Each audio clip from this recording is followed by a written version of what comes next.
Le cinéma est né modeste. Et après cette décision magnifique, qu'est la modestie par excellence, je vais faire avec le monde. Et très vite, évidemment, autre option, nous allons nous imposer au monde, ça s'appelle le studio. Là, on pourra le maîtriser. Voilà. L'acte de naissance du cinéma avec une poésie incroyable. Faire avec, une modestie incroyable. Faire avec, donc inventer. Inventer les moyens de mettre ce monde en forme. Je prends d'autres exemples, mais je peux en prendre plein. Et il y a un film, je vous dis comment il s'appelle, ça se passe devant l'église du Dôme à Milan. Et je regarde Philippe comme historien, peut-être que le nom du film, je ne sais plus comment ça s'appelle. Et il y a un monde fou, de nouveau, ça bouge, la question du caméraman est toujours la même. Je fixe quoi? Comment je peux retenir quelque chose de ce flux? Et prendre une décision incroyable, c'est qu'il filme la seule personne qui ne bouge pas. Tout le monde parcourt le plan dans tous les sens, mais il y en a un qui ne bouge jamais, et pourquoi il attend le tram. Puis il va monter le temps, et le tram part, et voilà. C'est formidable. Comment a-t-il fait pour retenir votre attention? En fixant celui qui ne bouge pas, c'est-à-dire déjà en désignant un autre regard, un personnage. En détachant du magma, une personne qui de facto devient déjà un peu personnage. Et vous savez, dans la fiction classique, il y a plein de films comme ça. On commence dans le magma, par exemple sur un marché à Marrakech, et tout le monde bouge dans tous les coins, sauf un. Dans le troisième plan, sur un lac qu'on a fatalement regardé, mais il se fait flinguer. Voilà. Eh bien oui, mais les frères de guerre ont inventé tout ça. Inventer des formes en pensant au spectateur. Par exemple, le fameux plan subjectif, mettre le spectateur à la place d'un personnage qu'on ne voit pas. Vous mettez la caméra, par exemple, dans une locomotive, et vous avez le point de vue de celui qui conduit la locomotive, puisque le plan avance vers un tunnel. Ou vous mettez un plan, la caméra à la fenêtre d'un wagon, de chemin de fer, et vous avez le travelling. C'est-à-dire que vous mettez le spectateur à la place de celui qui a le nez collé à la fenêtre. Voilà. On invente des formes. Vous mettez une caméra sur une gondole et vous inventez le travelling. Tout ça avec les moyens du bord, c'est ça qui est beau. Là, c'est splendide, ce cinéma-là. Une personne seule et le monde devant. Vous vous rendez compte? Mais c'est inégal, de nouveau. Une personne seule, une caméra dans les mains et le monde devant. Qu'est-ce qu'on fait avec ça? L'acte de naissance, c'est cette relation-là. De part et d'autre d'une caméra, filmeur, filmer, qu'est-ce qui se passe? Et inventer des formes. Alors maintenant, un peu loin, ça va peut-être un peu vous énerver. Parce que maintenant, je vais un peu parler du tout premier film. La sortie des usines. Que j'ai revu il n'y a pas longtemps, et bon, tout le monde ne le sait pas, mais vous le savez, vous êtes d'ici. La version qui a été présentée en décembre 1895 n'est pas la première. Il y en a eu d'autres. Donc, de nouveaux essais, tentatives. Bon, d'abord, film magnifique. Quelle que soit la version, c'est sublime.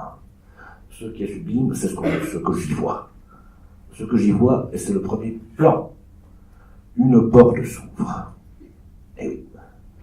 Et par cette porte vient à ma rencontre le spectateur, un peuple.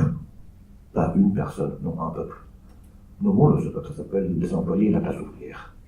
Voilà.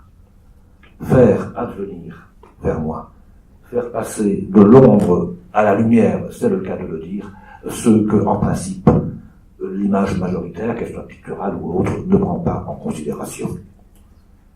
Offrir, que le cinéma démarre comme ça, offrir au peuple la possibilité de se représenter. C'est un des grands paris du cinéma. C'est un de ses grands projets. C'est une de ses grandes promesses qui sera rarement tenue, mais c'était la même promesse que celle que voulait faire Benjamin Walter, l'historien, le philosophe, écrire l'histoire des sans-noms. Histoire de ceux dont on fait peu de cas. C'était la justification de Pierre Perrault pour la suite du monde, ce cinéaste québécois, qui, à la fin de sa vie, on lui demandait pourquoi vous continuez à tourner. Et il disait, je fais des films pour raconter l'histoire de ceux qui n'écrivent pas, de ceux qu'on n'entend pas. Et je le fais avec eux, dans leur langue et sur leur lieu de vie. Quel beau projet pour l'histoire du cinéma. Le cinéma, le premier acte cinématographique, est de faire apparaître des sans-noms. Est-ce que la promesse est tenue? Et ça, c'est très intéressant. Parce qu'il y a eu plusieurs versions de cette sortie d'usine, des ouvriers qui viennent à notre rencontre. On le sait, parce que d'abord les films ont été retrouvés, les plans ont été retrouvés, et dans la version celle qui a été projetée au Grand Palais. Alors, puisqu'elle a été projetée au Grand Palais par les autres, c'est, appelons-la la version officielle. Celle que le cinéaste, qui est par ailleurs le patron, a choisi de montrer. La version officielle, c'est la version patronale. Et là, on voit que les gens sont habillés d'une manière très différente d'autres versions retrouvées, notamment une autre qui a été, elle, tournée en hiver. Mais c'est pas une question de vêtements. Bon, c'est pas la même saison, ça se voit, mais c'est pas le même vêtement non plus en termes de saison, c'est en termes de qualité de vêtements. Dans la première version, les ouvriers, ils ont leur bleu de travail. Ils sortent de l'usine. Et dans la deuxième, les vêtements sont plus beaux, plus coquets, surtout les filles. Et ils ont mis leurs beaux habits du dimanche. Pété. Ils ont mis leurs beaux habits du dimanche. C'est comme vous, parents, lorsque vous apprenez que demain c'est la photo de classe dans l'école de votre enfant, ben vous habillez pas en haillons. Ils mettent leurs beaux habits du dimanche pour faire bien sur la photo. Tiens, c'est amusant. Est-ce qu'on n'aurait pas dit aux ouvriers, tiens là, demain on va filmer. Donc il faut se mettre en présentation sur faire beau. Je pense que oui. Parce qu'il y a d'autres choses passionnantes lorsqu'on compare une version à l'autre.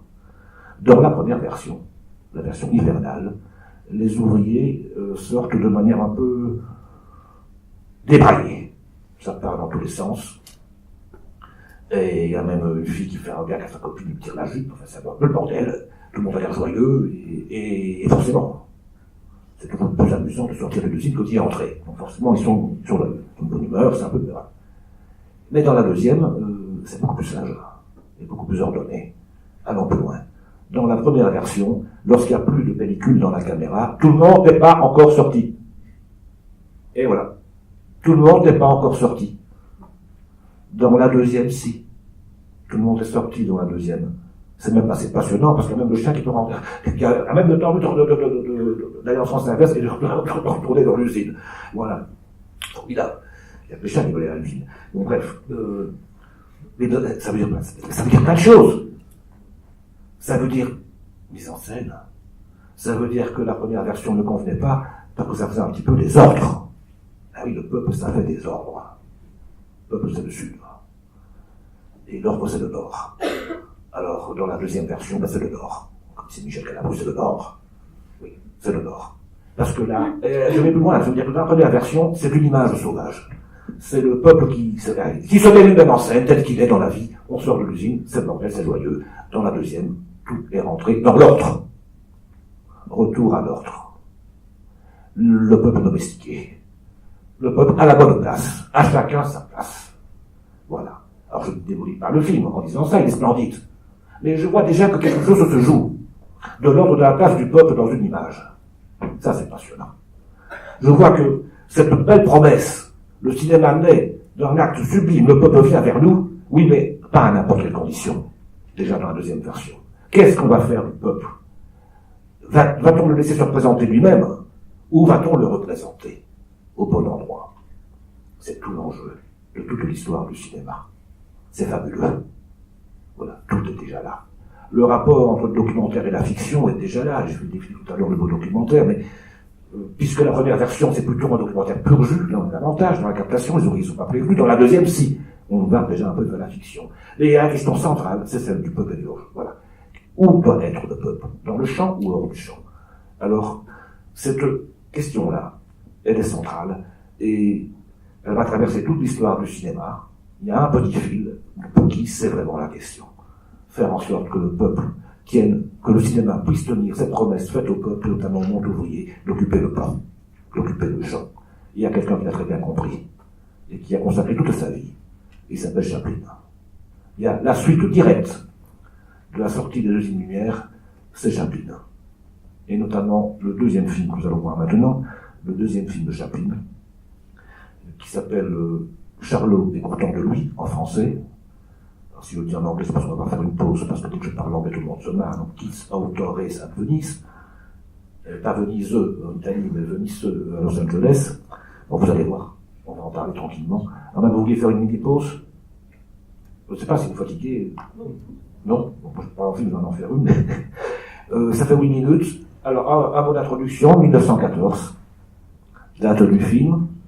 Le film n'est pas un film signé Chaplin, pas encore. C'est le deuxième film où Chaplin apparaît. Il l'a engagé par la Keystone, une maison de production de l'époque spécialisée dans les films burlesques. Il a engagé au contrat. Son contrat, c'est d'être acteur, et c'est pas un contrat à long terme, le film n'arrive pas. Sinon, il est viré. Donc, il y a un enjeu pour Chaplin de faire ce film-là. Et le film est réalisé donc, parce que c'est pas de lui, d'un cinéaste qui s'appelle, j'ai oublié son prénom, Lerman, L-E-H-R-M-A, 2N ou 1, je ne sais pas, 2N, voilà.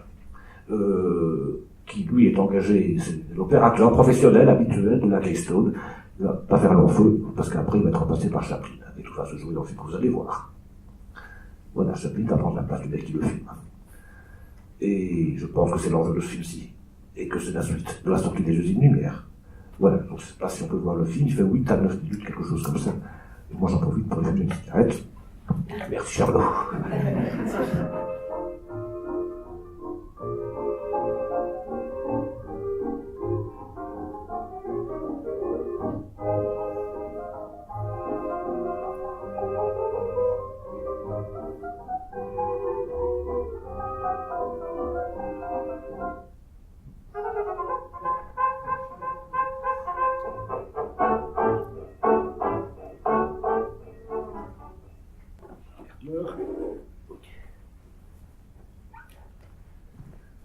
On passe vite. On reboot. Ce n'est pas drôle. Je ne vous ai pas entendu beaucoup rire. Si, peut-être au début, et puis on se tue. Non, c'est pas drôle ce qui se passe. Et c'est tout l'enjeu de ce film, c'est l'histoire du cinéma. On va y venir tranquillement. Deuxième apparition de Chaplin sur les écrans. Et c'est déjà Charlot. C'est déjà lui. C'est déjà sa panoplie qui est en train de se construire, tout est là. Les gestes, la démarche, les mimiques, l'habillement, la panoplie, le personnage. Or, ce personnage n'est pas n'importe qui, puisque le personnage de Charlot Chaplin, la fusion des deux, va assez rapidement finalement s'imposer planétairement comme la première figure mondiale du cinéma. La première star mondiale, planétaire du cinéma. Vous direz, oui, non, il y en a eu d'autres, il y a un quiche, que sais-je, mais pas à ce point-là. Chaplin s'est imposé au-delà même du cinéma, puisqu'il a été peint par de très grands peintres, il a été dessiné par de très grands caricaturistes. Il a même très rapidement contaminé la langue française, si je peux le dire, puisqu'il y a l'expression faire le Charlot dans notre langue. Il avait une correspondance avec d'autres artistes, pas seulement cinéastes. Parmi les cinéastes, une correspondance avec Eisenstein. On peut dire aussi que même en Union soviétique, c'était la figure majeure. Or, cette première figure majeure du cinéma, c'est la figure du peuple, en tout cas de l'exclu. Je ne sais pas si c'est vraiment la figure du peuple, mais c'est la figure de clochard, du déchu. En tout cas, de quelqu'un qu'on ne veut pas voir à l'image, et c'est tout l'enjeu du film. Ce film raconte une histoire de quelqu'un figurant le peuple et qui veut s'imposer à l'image. Voilà. Qui veut, métaphoriquement, que se réalise la promesse du premier plan de l'histoire du cinéma. Être au centre de l'image et pouvoir se représenter lui-même comme il l'entend. Ce n'est pas rien. Mais du coup, on n'en veut pas. Les instances officielles du cinéma, les professionnels de la profession n'en veulent pas. Ce corps populaire, ce futur corps incarnation du peuple, c'est évidemment le corps en trop. C'est le corps en trop. Et donc, il va s'imposer. Ce corps en trop, ce corps du peuple est un corps transgressif. Il fait ce qu'il ne faut pas. Il fait ce qu'on n'a pas le droit de faire. La place du peuple dans une image est d'être domestiqué. Deuxième plan de Frères Lumière. Ou la place du peuple au cinéma, c'est d'être celui qui regarde, le figurant. Par exemple, ici dans le film, on le voit. Il y a un événement, ce sont les coureurs automobiles, les enfants, là, et puis c'est la caméra de reportage, celle qui filme les actualités. Le peuple, lui, il est de part et d'autre de la route, il regarde. Voilà, c'est sa place. Et il y en a un qui décide de changer de place. Et de ne pas se contenter de regarder, mais d'être celui qu'on va regarder. Et qui va empêcher la machine de tourner en rond. Voilà. Ce Charlot, qui apparaît ici en tant que Charlot pour la première fois, ce corps en trop, est un corps qui sort du magma du monde. C'est un corps qui sort du hors-champ pour entrer dans le champ et qui tente de s'y imposer. J'aime cette idée que Chaplin est né du gros ventre rond du monde. Voilà. Et ça n'a pas de soi. Il va se faire jeter. Et pour pouvoir s'imposer dans ce film, s'imposer 2 fois, une fois comme acteur et une fois comme et déjà comme futur cinéaste, je vais y venir. Mais pour s'imposer, ça ne va pas de soi, c'est violent. Je trouve ce film particulièrement violent. Un des plus violents que je connaisse. Certes, la violence n'est pas extrêmement spectaculaire, on n'est pas chez Spielberg, mais c'est plus violent que Spielberg ou d'autres. Parce que ce corps du peuple, une fois qu'on a compris qu'on n'arriverait pas à l'éjecter par des moyens relativement doux, une claque, le fond un geste d'or, on va le faire de manière plus ferme. On va lui donner un coup de pied au cul. Et il revient quand même. Le jeu entre le chant et le hors-champ, tout se joue là. Ce film est une illustration d'une guerre entre chant et hors-champ. Et le hors-champ, c'est la place du peuple. Et le hors-champ, c'est la place de l'ouverture, de l'ouvert. Tout peut arriver du hors-champ. C'est ça qui le rend si terrifiant, si inacceptable pour le pouvoir. Oui, du hors-champ, tout peut survenir, le pire comme le meilleur. Le hors-champ, c'est la place de l'ouvert, de l'ouverture, du possible, donc de la fiction. Chaplin naît du possible du hors-champ, et naît comme personnage de fiction qui va s'imposer. Du coup, il faut le tabasser. On va pas tout à fait jusque-là, mais quand même, les coups de pied sont violents. Voilà, allez. Et il va s'imposer. Il va réussir à s'imposer, je le disais, il va s'imposer doublement, puisque vous avez bien compris, ce film est peut-être, je n'en sais rien, mais je crois que on ne peut jamais avoir vu tous les films, mais à ma connaissance, c'est peut-être la première mise en abîme de l'histoire du cinéma. Je n'en connais peut-être pas d'autres antérieurs. C'est quand même un film, une fiction qui raconte l'histoire d'un film en tournage et qui n'arrive pas à se faire normalement, à cause du Coran 3. Et donc il y a 2 caméras. Il y a la caméra que l'on voit et la caméra qu'on ne voit pas, et pour cause c'est le film. Il y a donc la caméra filmée, celle de l'équipe de reportage, il y a la caméra filmante, celle de M. Derman qui fait le film avec Chaplin. Voilà. Et le scénario raconte donc l'histoire d'un homme qui veut s'imposer à la caméra que l'on voit à l'écran, la caméra filmée. Et donc le type, Chaplin fait des mimiques, vous avez vu le film. Oui, mais ce qui se joue dans le scénario se redouble au tournage, parce que tout ce que Chaplin Charlot fait avec la caméra filmée, il le fait aussi avec la caméra filmante. En dépit de la règle selon laquelle on n'a pas le droit de regarder une caméra, etc. au cinéma, il le fait. Toutes les grimaces qu'il fait à la caméra filmée, il les fait aussi à la caméra filmante. Donc il veut s'imposer aux 2 caméras. Le scénario raconte l'histoire de quelqu'un qui veut s'imposer dans le champ comme acteur, et en même temps, moi, ce que je vois, c'est qu'il s'impose aussi à celui qui le filme. Et le dernier plan est extraordinaire, le dernier plan, la grimace qu'il fait, parce qu'il l'a fait 2 fois. Il regarde la caméra filmée et il fait la même grimace à la caméra filmante. Voilà, je vais prendre toutes les places. Et il regarde régulièrement son metteur en scène en disant, toi j'aurais tapé un jour, c'est un face à face, c'est dur, tchac. Voilà, tout est là. C'est toute l'histoire du cinéma qui se joue. Quelle place pour le peuple. Et il me semble que les plus grands cinéastes ont parlé de ça. Que ce soit dans la fiction, dans le documentaire, nous aujourd'hui on parle davantage de documentaire, mais tout à l'heure nous parlons de Rémillon, oui c'est un cinéaste du peuple, John Ford.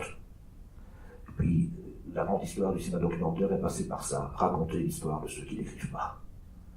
Et de plus en plus, au plus près d'eux, et la beauté du documentaire c'est de le faire avec eux, que eux-mêmes puissent progressivement se mettre en scène. Et là, c'est toute la beauté du cinéma documentaire, et notamment à partir du cinéma direct. Mais c'était déjà ça, Flaherty, c'était déjà ça, Jean Rouge, c'était déjà ça, c'était un film d'Epstein. Voilà, c'est raconter les récits du peuple, les récits collectifs, et les raccorder à nous autres, de manière à ce que ça produise à l'arrivée quelque chose de l'ordre d'un récit commun. Voilà, tout ça magnifique comme histoire, on ne peut pas raconter toute l'histoire en quelques minutes, ou même en 3 heures. Je pense que l'enjeu était là. C'est tout le contraire de la Suisse Bertrand, vous allez dire que c'est pas bête noire, oui. Il faut de temps en temps être capable et oser nommer l'ennemi. Parce que je m'aperçois que depuis quelques années, les plus grands documentaristes et le cinéma documentaire me donnent l'impression aujourd'hui d'être depuis 10 ans le lieu où s'invente encore un peu de formes artistiques et de formes cinématographiques, un peu davantage que dans la fiction. Je ne condamne pas, il y a des fictions magnifiques, j'en vois tout le temps, même moins qu'avant. Dans le documentaire, je continue à en voir, à en percevoir, on va essayer de comprendre pourquoi. Mais je m'aperçois que depuis une quinzaine d'années, depuis la révolution de l'outillage, on peut filmer avec un téléphone, on peut filmer des outils plus légers qu'avant, on peut filmer seul. La figure dominante pour moi, le documentariste, c'est quelqu'un qui part tout seul. Qui part tout seul à arpenter les replis du monde. Dans un monde homogénéisé comme le nôtre, il n'y a qu'un monde. Je considère que certains parlent d'intermondialisation, etc. Mais non, il n'y a qu'un monde. Et on pourrait se poser la question de savoir où est l'ailleurs, puisque le monde est un. C'est une discussion que j'avais régulièrement avant qu'il ne meure avec mon ami marcheur, parce que nous marchons beaucoup ensemble, Robert Kramer, un immense cinéaste américain ayant terminé sa vie en France, et ayant été un des premiers à oser un long métrage avec ces petits outils nouveaux qu'on appelle à l'époque TV, et qui venait d'apparaître en 99, et un film qui s'appelle Cité de la Plaine, qui était magnifique, tourné avec ça, et qui allait déjà dans les replis du monde, c'est de raconter la fiction du peuple avec le peuple lui-même. Et Grammaire, qui marchait beaucoup, et nous on était inquiets parce qu'on nous disait, est-ce que ça vaut encore la peine d'aller marcher? Est-ce que ça vaut encore la peine de voyager, puisque tous les centres-villes du monde, qu'on soit à Quito ou à Marseille, se ressemblent avec les mêmes duty-free et les mêmes marques, un peu déprimant. Et Grammaire, il n'était pas cinéaste pour rien, artiste pour rien, il m'a dit, la place d'un cinéaste, c'est de filmer l'ailleurs, et l'ailleurs, c'est ce qui n'est pas dans l'image dominante. Voilà, belle phrase. L'ailleurs, c'est ce qui n'est pas dans l'image dominante. L'ailleurs, c'est ce qui n'est pas dans l'image du surplomb, du survol. L'ailleurs est ce qui n'est pas dans le film de Arthus Bertrand. Et pour cause, lui, il filme d'en haut la place du cinéaste, et du documentariste en particulier, c'est de filmer la terre vue de la terre, vue d'en bas. Les pieds dans la glaise, au plus près des frères humains, et d'essayer, par le cinéma, de raccorder avec leur récit. Et ce qui se passe de très beau depuis quelques années, je pense que c'est lié au fait que les caméras sont petites et qu'on puisse enfin filmer seul. C'est quand on filme seul, on est moins intimidant. Quand vous débarquez avec une équipe de 20 personnes, pour aller filmer, je ne sais pas moi, à l'intérieur d'une famille paysanne en Chine, vous dérangez tout le monde. Voilà, les gens ont peur de casser leur buffet, c'est-à-dire le peu qu'il leur reste, et ça ne plus oui, vous emmerdez le monde, vous dérangez la vie de tous les jours, mais de seul à seul, on se reconnaît. Et je viens tout montrer un extrait pour me faire comprendre, mais je prends encore un peu quelques minutes, peut-être d'abord définir ce mot documentaire. C'est quand même, ça part partie de la commande. Je parle un peu de ça, mais ça se fait très facilement, rassurez-vous. Mais je constate que beaucoup de gens, je pense à Wang Bing, cinéaste chinois, à mon avis le plus grand cinéaste du monde aujourd'hui, et il y a un avant et un après Wang Bing, c'est comme Rossellini. Ce cinéaste s'est fait connaître en 2002, après avoir réalisé un film pendant 2 ans et demi, 3 ans, dans le nord-est de la Chine, en pleine désindustrialisation massive. Le film s'appelle À l'ouest des rails, et dans le début de ce film, qui dure 9 heures, il y a un monde fou, comme dans les films de Lumière. Il y a au moins 1 million de personnes dans les premiers plans, puisqu'il filme toute une population ouvrière travaillant dans les usines. Et il peut entrer dans les usines parce qu'il n'y a plus personne comme patron. Les usines sont abandonnées les unes après les autres, et les ouvriers laissés à leur sort. Et à la fin du film, il n'y a plus un chat sur ce territoire, à raser. On a tout rasé, et il reste juste une famille. Et le film raconte ça, le passage de 1 million à une famille. Où sont passés les gens, c'est la question du film. Et voilà. Je vais vous dire toujours, enfin pas tous, beaucoup sont morts, empoisonnés par le travail dans l'industrie. Il faut bien 9 heures pour raconter cette accélération de l'histoire. Ça va même très vite. Et il le fait en étant avec, voilà, être avec eux, avec son petit outil. Parce que là c'est beau, c'est à quel point les gens viennent raconter leur histoire, parce qu'il y a ce petit outil-là, comme s'ils s'avissaient, alors qu'ils se savent en voie de disparition, hein, pour le coup, c'est tout ce qui va leur rester, c'est comme la possibilité d'un raccord. C'est ça qui est beau dans le geste documentaire, lorsque l'on va filmer des gens un peu exclus, ou humbles, ou que l'on considère peu, ou qui se savent peu considérer. C'est le cadeau du cinéma documentaire, c'est de considérer l'autre. C'est pas rien de considérer, étymologiquement. être en sidération avec l'un par l'autre, être en éblouissement peut-être l'un avec l'autre, considérer. Et ces gens qu'on ne considère pas, subitement il y a une caméra qui vient et qui leur dit ton histoire m'intéresse. Ta parole, ton récit, tes mots, même maladroits, et même avec ton accent coupé au couteau, ça m'intéresse. Quelque chose est en train de se nouer là. Alors pourquoi ces gens acceptent facilement la présence pendant 2 heures d'une caméra dans leur intimité? Et parce que tout le monde sait bien lorsqu'on est filmé et que derrière une caméra, derrière celui qui la tient, il y a un monde fou. Derrière une caméra, il y a la promesse de l'autre à venir qu'on appelle spectateur. Que toute caméra documentaire raccorde celui qu'elle filme, même imaginairement, même symboliquement. Mais que filmer l'autre, et surtout si l'autre se sent esselé, solitaire, exclu de tout, c'est le raccorder aux autres. Le raccorder à la communauté des spectateurs, c'est-à-dire à la communauté humaine. Ce n'est pas rien. C'est ça le geste documentaire. Et depuis une dizaine d'années, les plus grands cinéastes documentaristes arpentent le monde modestement avec leurs petits outils, seuls, c'est-à-dire cinématographiquement démunis, ou donnant l'apparence, le sentiment d'être cinématographiquement démunis. Je veux dire par là que vous ne débarquez pas avec des kilomètres de rails, de travelling, une grosse équipe technique, un assistant pour vous apporter le café et un camion son. Vous venez tout seul, avec votre petit outil, dans les replis et les bas-fonds du monde. Alors, de démunis à démunis, on se reconnaît et on scelle un pacte, une alliance entre filmeurs et filmés. De démunis cinématographiquement à démunis socialement, il y a de la reconnaissance, réciproque reconnaissance dans tous les sens du terme. Et chacun se fait un cadeau et le film monte ensemble. Voilà la beauté du geste documentaire. Voilà ce que produit le cinéma de plus beau depuis une dizaine d'années. Et souvent dans des films très longs, parce qu'on prend le temps, c'est l'autre force du cinéma documentaire. Alors on peut se dire, et avant de dire le mot, pourquoi cet intérêt subi assez neuf dans l'histoire du cinéma pour le documentaire. Les plus âgés d'entre vous savent très bien qu'il y a encore une vingtaine d'années, il n'y a pas de documentaire sortant dans les salles toutes les semaines comme aujourd'hui. Aujourd'hui, vous prenez Periscope qui n'existe plus, donc l'officier des spectacles, vous regardez, il y a au moins 3 longs métrages documentaires qui vous est proposés en sortie, c'est tout neuf. Il y a des festivals de cinéma documentaire dans tous les coins, y compris dans la banlieue de Lyon. C'est nouveau. Ce n'est que la 8e édition, ce festival. Il y a les états généraux de l'USAS, mais il y en a d'autres maintenant, les fidèles à Marseille, c'est nouveau. Il y a des revues de cinéma qui ne se consacrent qu'à ça, par exemple la revue documentaire ou la revue d'image documentaire, que je vous conseille, qui est de très très bonne qualité. Une vraie réflexion, le cinéma documentaire a cessé d'être le parent pauvre. On le considère comme le cinéma par excellence, peut-être, ou en tout cas sa part la plus vivante. Je pense que nous vivons un moment documentaire, et pas seulement dans le cinéma. Parce que quand vous allez dans une biennale d'art contemporain, 80% des pièces, si pas 90% des pièces, ce n'est plus des tableaux.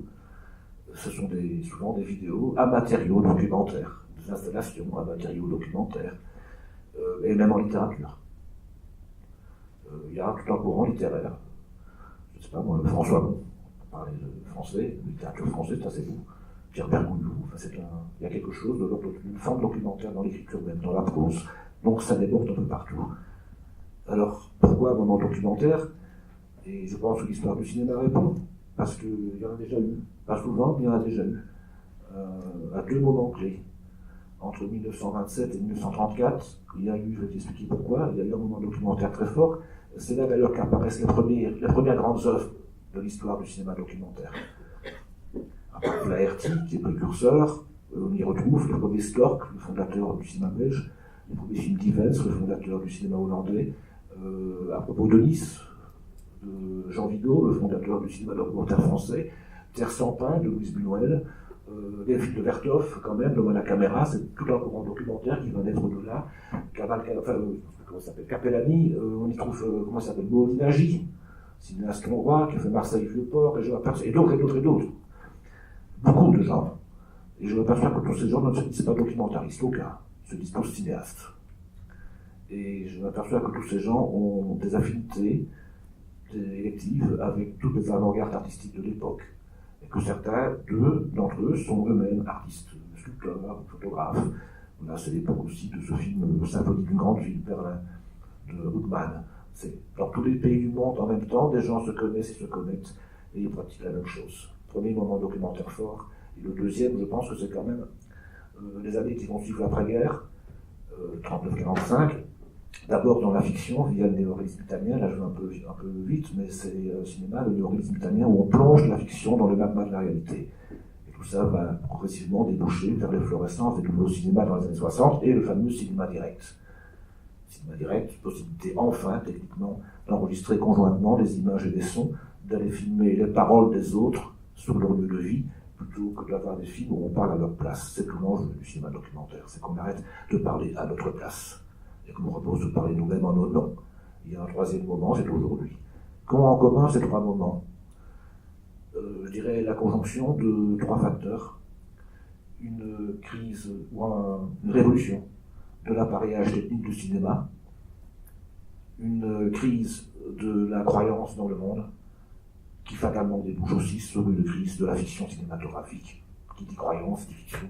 On ne peut pas, on sait bien, je fais très court, la fiction raconte des bobards, il faut y croire ou pas. Si vous n'y croyez pas, ça ne marche pas.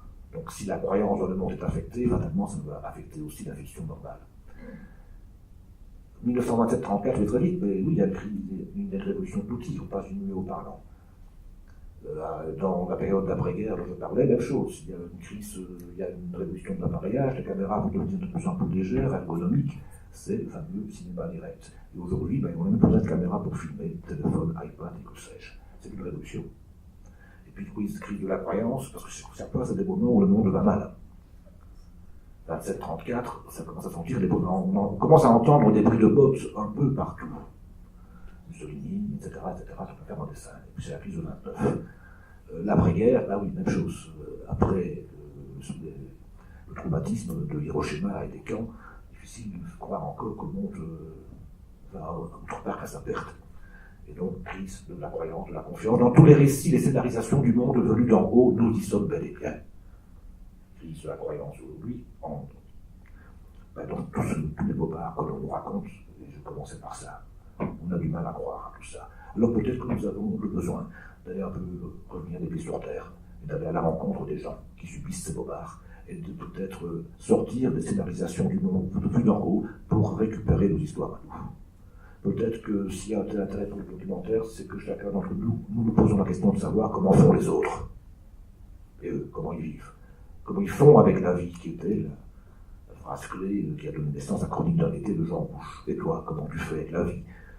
Question reprise par Chris Marker en 1962 dans un très beau film, Le Joli Mai. Et vous, que faites-vous avec la vie? Comment vous vous démerdez? Je pense que c'est une question à tous. Voilà, je pense que ça crée un appel d'air pour des écritures documentaires. Alors, ok, encore faut-il un peu quand même définir ce mot.